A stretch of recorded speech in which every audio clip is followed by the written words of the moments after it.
estamos en este punto del programa en el que voy a disertar en aquello que me encargó Paco Carvajal. No podía hablar de todo el libro porque es hablar de una historia que va desde que Toledo era un roquedal hasta la actualidad más actual, perdónenme la redundancia, y me propuso hablar de la Toledo visigoda. Yo no soy un especialista, no soy arqueólogo, no soy historiador de la antigüedad ni medievalista. De lo que voy a hablar un poco es de las proyecciones simbólicas de la construcción de la Toledo legendaria de la época de los visigodos.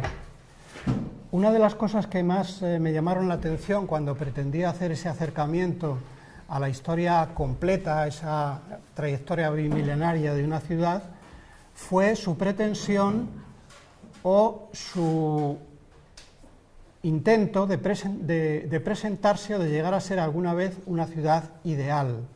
Para ello, en distintos tiempos, lo que se ha hecho ha sido acercar la historia de Toledo a las referencias primordiales de ciudad, a aquellas ciudades de mayor y de más elevado prestigio simbólico. Una de ellas, naturalmente, Jerusalén. Esta es una ilustración del libro de Rodrigo de Yepes sobre el Santo Niño de la Guardia, en el que vemos recreada la geografía que rodea a la ciudad santa. Fijémonos en el emplazamiento de Jerusalén, un poquito más abajo a la izquierda el Calvario y abajo a la derecha la ciudad de Ascalón. Bueno, pues a esta imagen se opuso otra, prácticamente con las mismas características, se podía incluso sobreimpresionar, pero con distintos enclaves. Esta es la comarca que rodea a la ciudad de Toledo. Fijémonos que ahora es el pueblo de la Guardia el que ocupa el lugar de Jerusalén. La cueva del Martirio, donde estaba el Monte Calvario, y abajo a la derecha Toledo ocupa el lugar que antes ocupaba Ascalón. El Greco confundió a Toledo con Jerusalén, utilizándolo como fondo de algunas escenas neotestamentarias como esta crucifixión. Toledo, Jerusalén, e incluso fue más allá, en el Laocoonte, ese episodio que cuenta Virgilio en la Eneida. Aquí Toledo se ve convertido nada menos que en la antigua Troya. Ahí vemos el caballo que se dirige a la puerta de bisagra para penetrar en la ciudad. ¿Qué significa? Un griego que se propone conquistar la vieja ciudad cristiana, o una amenaza que se cierne sobre la monarquía de los Austrias o sobre la propia ciudad, quién sabe. Pero el parangón más reiterado ha sido la comparación de Toledo con Roma, la urbs por excelencia, la ciudad imperial, la ciudad de los sucesores de San Pedro, la ciudad pontificia. Se llegó tan lejos la similitud que se dijo que las dos ciudades estaban asentadas sobre 7 colinas, aparte de otras coincidencias, y a partir de entonces se consideró a Toledo como la segunda Roma, o como la Roma hispánica.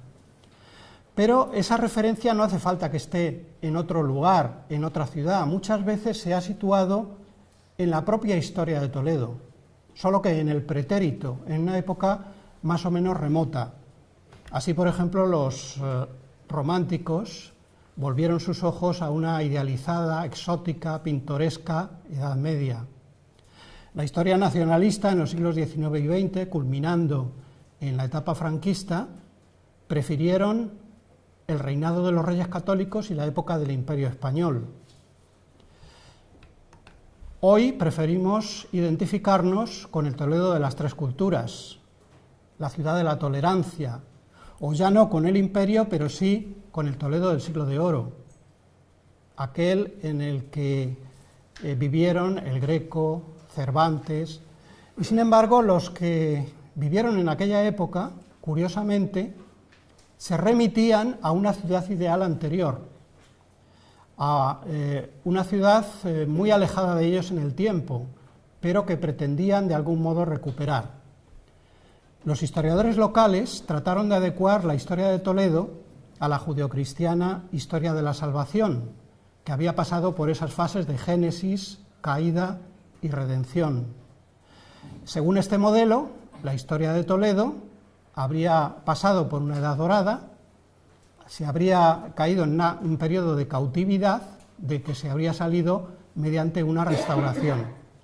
La cautividad está clara, es los siglos de dominio islámico, después de que los pecados de los hombres, de los últimos visigodos, hubiesen propiciado la llamada pérdida de España. Y la restauración es la liberación de esa cautividad, pero la palabra, igual que otras como reconquista, como renacimiento, tiene un significado de recuperación de algo que se ha perdido. Se ha perdido en la etapa anterior, en la cautividad. Luego es una vuelta a la primera de las etapas, a la Edad Dorada, al momento en que todavía la religión católica no había sido contaminada por los invasores infieles y en que Toledo había desempeñado un papel fundamental. Esa época privilegiada se situaba en la monarquía visigoda y concretamente en el siglo VII, un siglo VII que habría comenzado en 589 con el Tercer Concilio de Toledo y que habría terminado un poco antes de la invasión islámica con el reinado de Bamba. ¿Cuáles eran las características que llevaban a pensar que esa Toledo había sido una ciudad ideal?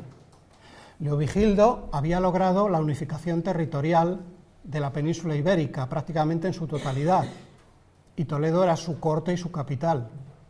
Su hijo Recaredo, en ese Tercer Concilio de Toledo, había hecho de esta ciudad la cuna del catolicismo, de un reino unificado también desde el punto de vista religioso, con la amalgama del catolicismo. Una ciudad en la que habían proliferado los concilios, en que su arzobispo había conseguido el privilegio de la primacía, un lugar con una centralidad política y un halo religioso que convirtieron a Toledo en lo que el propio San Ildefonso describió como una sede gloriosa, como un lugar terrible y sublime.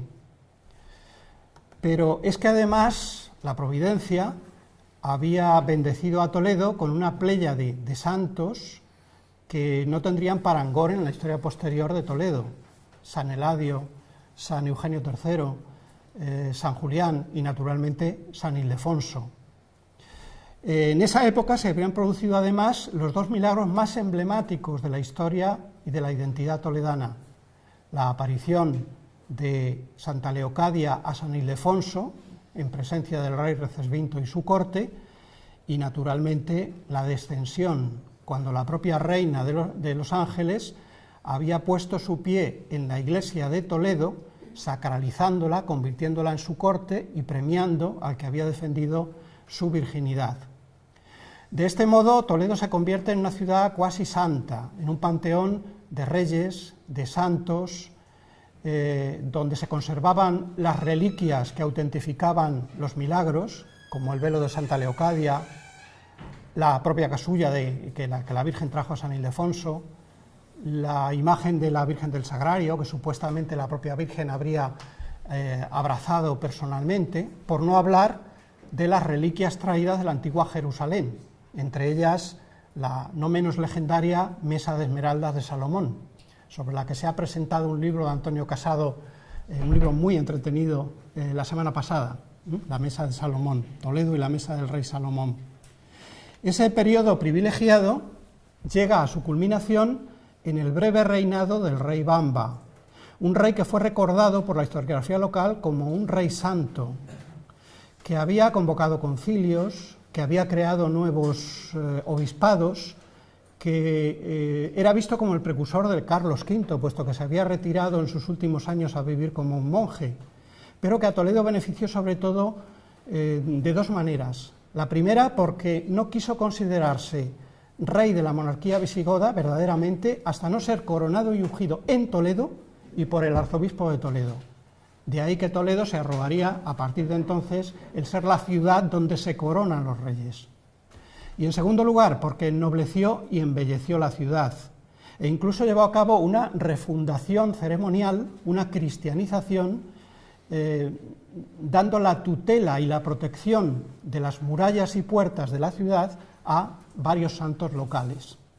Bueno, pues esa especie de camelot visigodo o camelot toledano desapareció pocos años después, con la invasión islámica. La restauración comenzaría casi 400 años más tarde, con la toma de Toledo por los cristianos, recuperación, reconquista, porque la consideraban suya, por Alfonso VI. Pero la toma de conciencia no empieza realmente hasta el reinado de los Reyes Católicos, cuando se produce una nueva unificación territorial de casi toda la península, cuando Toledo vuelve a ser sede de sesiones de cortes, como antaño en la época de los godos, cuando se expulsa a los judíos y se pretende que la monarquía católica es una monarquía con una unidad religiosa que volvía a serlo después de todos los años que habían pasado desde la monarquía visigoda. En los siglos XVI y XVII lo que se hace es una remembranza y una actualización de los valores que se atribuían a la legendaria ciudad de los godos.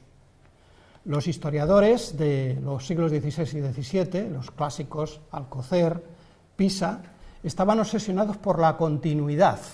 Ellos eran los descendientes directos de la nobleza goda, una raza, decía Luis Hurtado, de hombres valientes, esforzados, religiosos. Incluso la tradición hizo de don Pelayo, el iniciador de la Reconquista, un hijo de la ciudad, porque habría nacido aquí.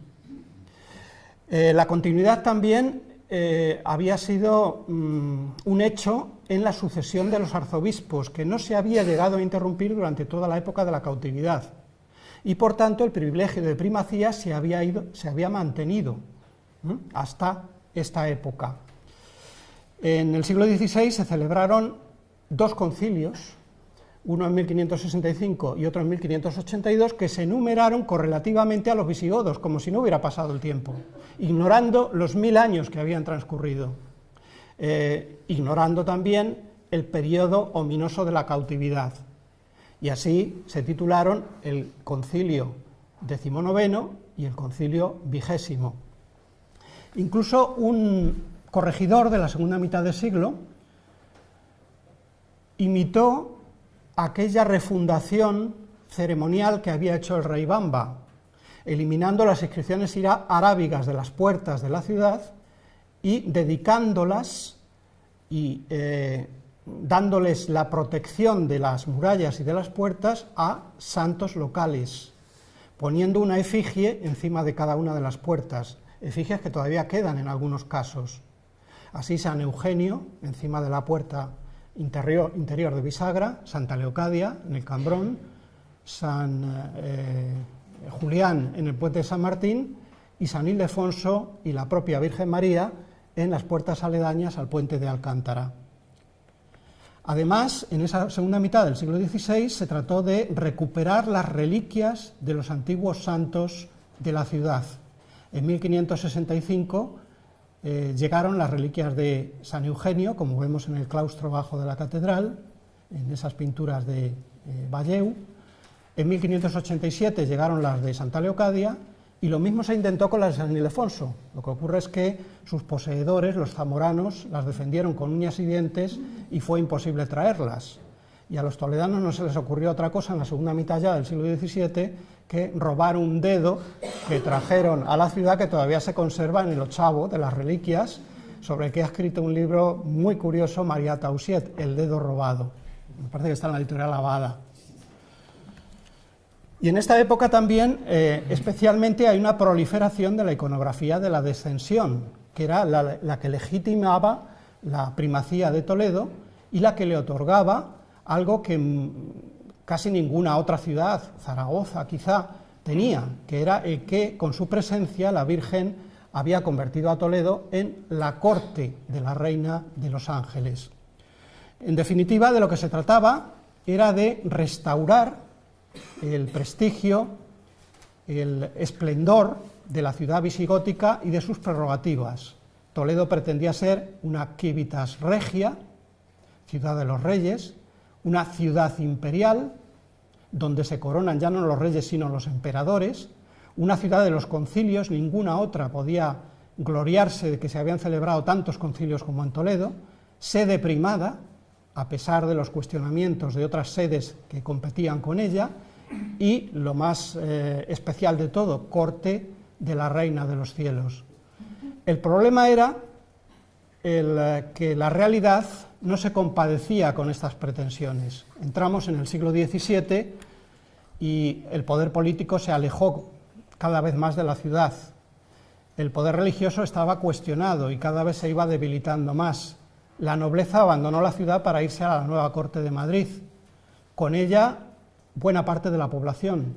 La riqueza menguó. Toledo entró en su decadencia y se fue convirtiendo en una ciudad de segundo orden, en una ciudad provinciana.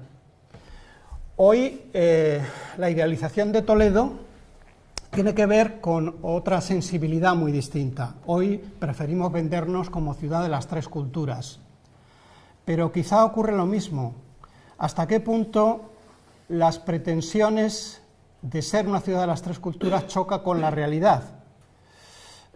A mí hay veces que me da la sensación de que ofrecemos una imagen con resabios nacionalcatólicos, que es todo lo contrario a una ciudad multicultural, que debería ser una ciudad de las tres culturas. Ciudad de la tolerancia ocurre lo mismo, ayuda muy poco el que ofrezcamos este tipo de entretenimientos a los que nos visitan, ¿no? Incidiendo sobre todo en aspectos tan escabrosos como la Inquisición, como los instrumentos de tortura, como la brujería, etcétera, etcétera. Luego, ciudad de la tolerancia, no sé yo hasta qué punto. Otras ciudades han trabajado para crear eventos culturales que incidiesen en ese diálogo entre las tres religiones o las tres culturas. Por ejemplo, el Festival de Cine de las Tres Culturas en Murcia, el Festival de Música de las Tres Culturas en Córdoba, que ya llevan por casi 20 o pasadas las 20 ediciones.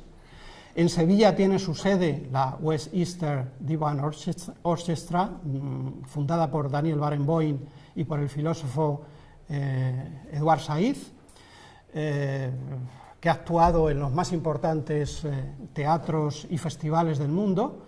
Yo creo que nunca ha actuado esta orquesta en Toledo, curiosamente, ¿no? Cuando es una orquesta que lo que pretende es impulsar el entendimiento entre Oriente y Occidente, y que podía venir muy bien a una ciudad que se dice ciudad de las tres culturas. Pues yo creo que nunca ha estado en Toledo. Claro que tenemos una escuela de traductores y tenemos un museo sefardí muy dinámico que organiza esa semana sefardí todos los años, pero yo creo que queda mucho por hacer. Cuando uno oye hablar de la ciudad de las tres culturas, no puede sino preguntarse, ¿y dónde están las otras dos? Por ejemplo, hoy tenemos una comunidad musulmana, pero ¿dónde está? Está invisible. Sería cuestión de integrarla debidamente, de dotarla y no dejarla a su albur de una mezquita donde pudiesen practicar sus rezos, de un centro cultural donde se visibilizase y donde se pudiese dialogar entre esas culturas y religiones. Toledo debería crear un evento cultural de referencia, podría ser de las tres culturas, bueno, es que una ciudad de la importancia cultural de Toledo es precisamente lo que le falta, mientras que otras ciudades sí tienen y son reconocibles por ese gran evento, no sé, teatro, música, cine, danza, etcétera, pero en Toledo brilla por su ausencia. Sí, se denomina algunas cosas tres culturas, pero porque viene bien, pero no por su contenido. Y sobre todo, Toledo debería, si quiere ser una ciudad de las tres culturas, convertirse en un foro de diálogo, ese diálogo que yo creo que hoy es más imprescindible que nunca, entre las tres religiones o tres culturas enfrentadas. Esa función debería desempeñarla Jerusalén, la ciudad de las tres culturas por excelencia, pero hoy por hoy sabemos que es imposible. Me van a permitir que termine mi intervención con el párrafo final de un libro que publiqué hace ya 11 años y que titulé La invención de Toledo, al hilo de lo que tú comentabas, y que decía lo siguiente: y ya que la desgarrada Jerusalén se ve imposibilitada para convertirse en referente de la tolerancia y la multiculturalidad, sea Toledo la ciudad abierta, cosmopolita, cultural, que ejemplifique en su historia y en su presente el extraordinario valor cultural y humano de la diversidad. Muchas gracias.